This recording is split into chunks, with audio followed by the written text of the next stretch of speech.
Doctor व्यास, मैं आपसे समझना चाहूँगी, सबसे पहले तो हम आयुर्वेद की भाषा में गठिया को समझे कैसे, क्योंकि आयुर्वेद जिस तरीके से समझाता है वो भी हम जो पारंपरिक तरीके से बीमारियों को समझते आए हैं उससे बहुत भिन्न होता है। तो आयुर्वेद गठिया को क्या कहता है?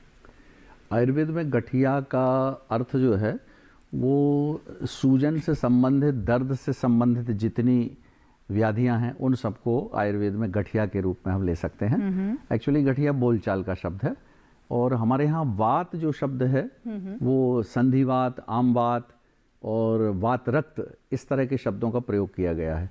तो संधिवात हम बोलते हैं जो एल्डरली पर्सन हैं, बड़ी उम्र के लोग हैं, उनमें जो ऑस्टियोआर्थराइटिस होता है उसको हम लोग संधिवात कहते हैं।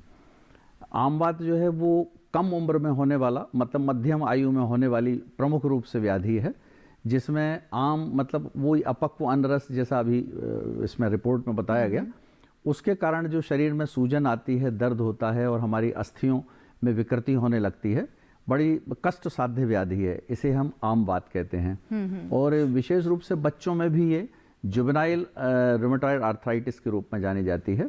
और हमारे यहाँ ऑल इंडिया इंस्टीट्यूट में भी काफ़ी इस तरह के पेशेंट आते हैं और उनको इससे अच्छा लाभ मिलता है, क्योंकि दिनचर्या और खान पान से बड़ा फर्क पड़ता है। जैसा आपने कहा कि किचन दवाखाना है, तो उसमें बहुत सारी ऐसी मेडिसिन हैं जिनको हम आमवात में प्रयोग कर सकते हैं, संधिवात में प्रयोग कर सकते हैं। और तीसरी जो है वो गाउट कहलाती है, जिसमें यूरिक एसिड बढ़ा हुआ, सब लोग जानते हैं उसको, वात रक्त नाम का रोग है वो थोड़ा बच्चों में कम होता है। और इसके अलावा अगर हम इनकी जो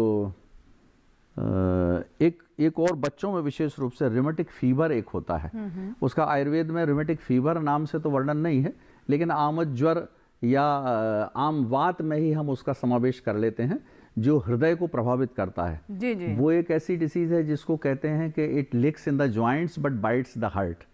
तो हृदय को प्रभावित करती है वो रसवाही स्रोतस की विकृति के कारण।